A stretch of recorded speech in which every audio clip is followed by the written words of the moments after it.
Okay, so the deployment, the transition, helping the families become advocates for their children. Basically, my job is not to advocate for the children. Well, it is to advocate for the children, it's not to be their primary advocates. My job is to support the parents so that they will become the primary advocates. If they were to ask me, for example, to sit in at an IEP meeting, I wouldn't be sitting in an IEP meeting as an advocate requesting things in the IEP. I'd be sitting in as an observer and a supporter. So my role is to support and advocate in that way, but not to advocate for specific issues. Also to connect whatever programs are offered through the child and youth programs enable-based to the local schools, because they do offer a lot of things for the families. In particular, there's a program called MFLAC, which is a program that is counseling is offered for students' behavioral issues. It's free of charge. Not in the schools as of yet. Eventually down the road they're looking at putting the MFLAC counselors in the school, but right now any military family who has issues involving behavioral problems can contact the MFLAC counselor, and he will meet with them through them.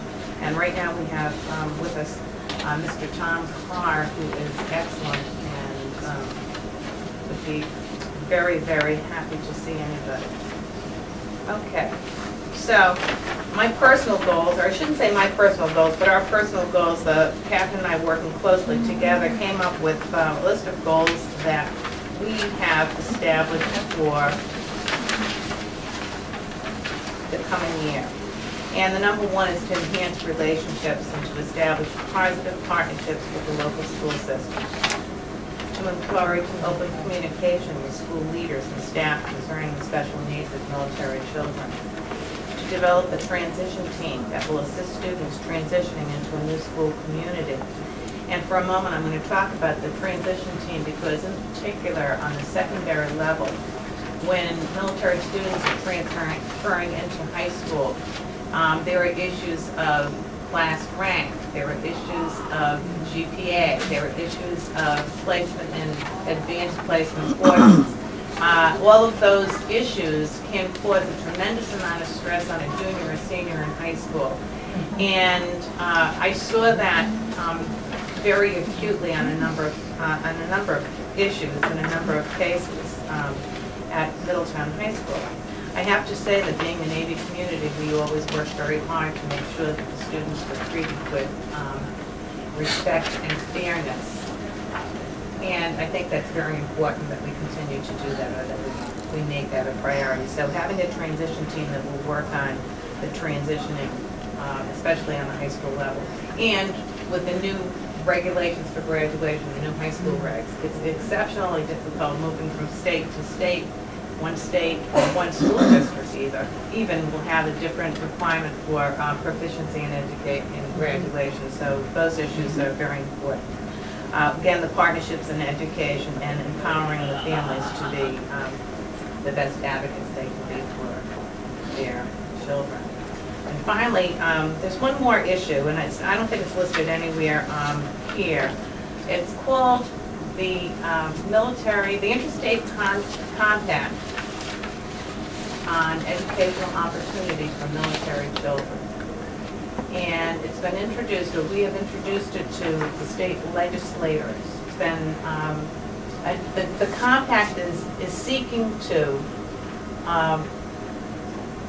kind of standardize, well, I don't know if that's going to be an adequate way of describing, not standardizing the procedures, but asking every community to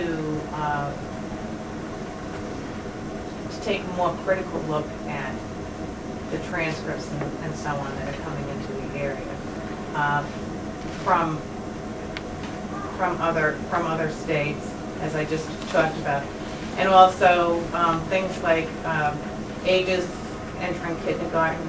Some states it's 5 by the end of December, not too many anymore. Some states it's 5 by the beginning of September. Some it's a different date. So if, let's say, for example, a child entered kindergarten in the state where they had to be 5 by the 1st of September, and they came to a state where they had to be 5 by the beginning of August, let's say, it could have an impact on whether that student was going to be able to continue in kindergarten. So to take a look at each individual as they come in and make sure a decision is made that would be reasonable and fair for that child to be able to continue in their education, if they were in kindergarten, continue in it, and so on. So the Interstate Compact has already been accepted by 26 out of the 50 states. It's currently in the infancy stages of being promoted in the state of Rhode Island, and we are supporting that, and we spoke about that with Dr. Lukanen, and she seemed very supportive of it as well. So, I guess that's, you know, a basic description of the program. And if you have any questions, I'd be happy to entertain them.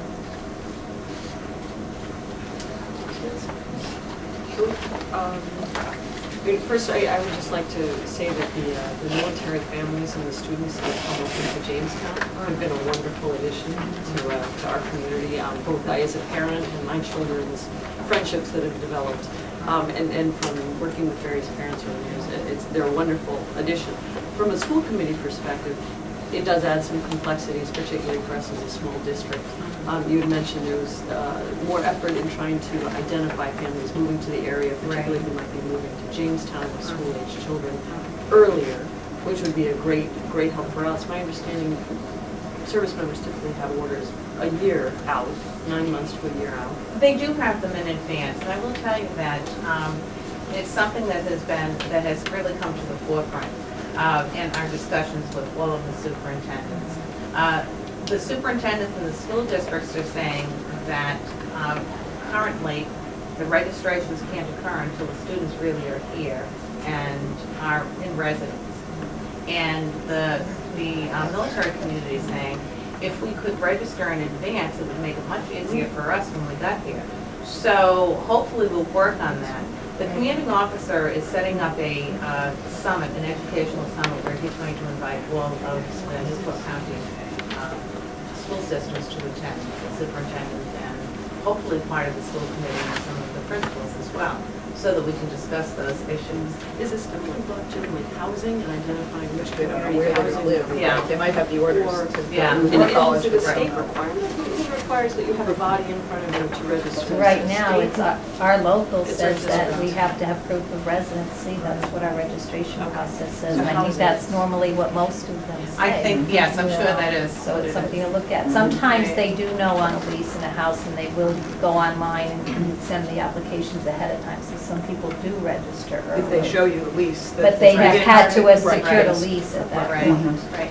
And that's reasonable. I think that what the issue is because we have individual small school districts in Rhode Island that the impact is much greater. And the impact on the staff that you need and the impact monetarily on the system, so it does have a much larger impact.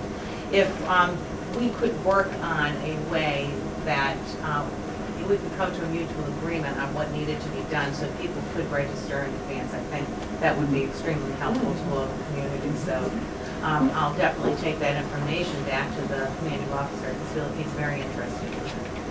Yeah. And maybe the answer isn't, full registration in advance, and maybe it's just more open sharing in terms of, in Newport County, we don't know if they're going to land in Middletown or Jamestown or where they're going to land, but we have, 15 families that have kids in this range, and we can at least make a ballpark off of that, even if we don't. It's hard to even to make Can't do that.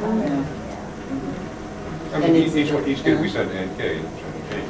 Yeah. And so what happens I think is that's another issue, particularly in Jamestown, because we don't have a high school. So if we get, every kid is the $11,000 tuition. Plus Not the knowing that when you're doing your budget is huge. I'm sure Dr. Lufan shared the growth, Yeah. She did, yeah. 3-year growth, and that's an unbudgeted for growth because we don't know. We never know. Yeah. When you double the number of High school. kids, that's Right. Yeah.